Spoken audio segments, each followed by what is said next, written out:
Hello and welcome back. In our previous discussions, we explored how to use register meta, some related functionality, and how to make it useful on the front end, including adding links. Today, let's talk about registering fields. To register a REST field, you need to specify the object type attribute and provide the necessary arguments. Additionally, we must define a callback function to modify any aspect of the REST API. To ensure that this callback function is executed only during the REST API request and not for the front end or admin request, we hook it to REST API init action. We need to register meta fields and add embeddable links to ensure that the user gets all the necessary information for the front end. For example, if we are displaying a list of movies, we might want to show which actors appear in each movie. We would need to pass the actor's name and a link to their profile page, such as single person post page. By registering meta fields and adding embeddable links, user can retrieve all this information.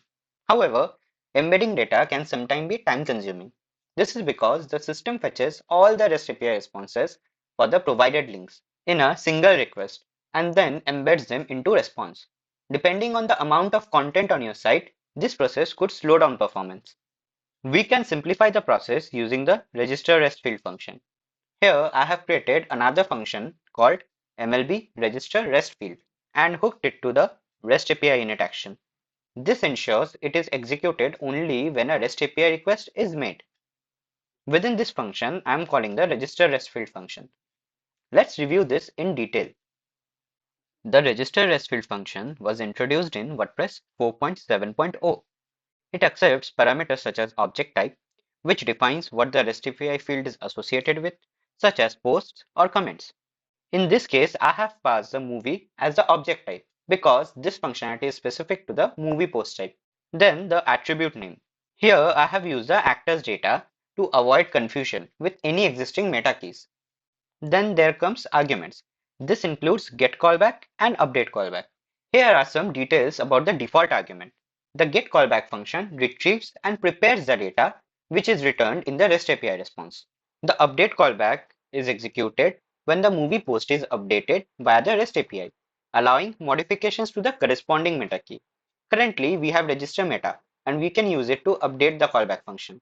So for now, I have to set it to null because I'm not using the update callback, so that is not executed when we update the movie post using REST API. Then comes the schema. The schema defines validation rules and is also helpful for developers on the front end. By registering this REST field, we gain control over what data is included in the REST API response and how it is structured. This makes the API more efficient and easier to use for specific post types like movie. In the get callback function, I am accessing the movie data directly. The callback function receives the prepared object data, which includes all details for the specific movie. Using this, I fetch the movie ID and retrieve the actor's information through get post meta.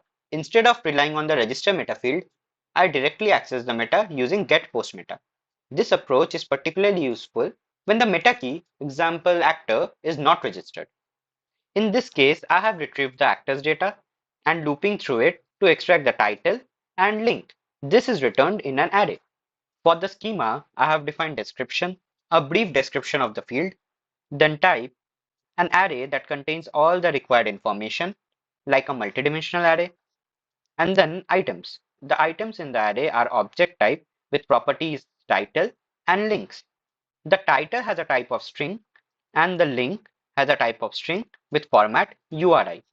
The format parameter helps in the front-end development for validation or sanitization, ensuring the data format aligns with expectations. When testing, you can remove the embed parameter and view the response. You will see the actors data, displaying the title and link for each actors. This approach simplifies fetching only the required data, avoiding multiple REST requests or embedding unnecessary data.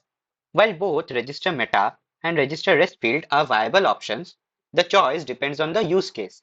For example, use register meta when the meta key is registered and needs to be globally accessible. Use register REST field when you need to customize the response with specific data without registering the meta key. You can see the object type here as well. and how you can set the schema for it. Then additional properties to validate our output. Look at the array meta type and how we can validate using schema. I highly recommend going through the REST API documentation. It includes details on schemas, object types, validations, and warnings, helping you avoid common mistakes and improve your implementation. Look at all the important notes mentioned here. They are very useful and insightful. Thanks for watching and see you in the next one. Jai WordPress!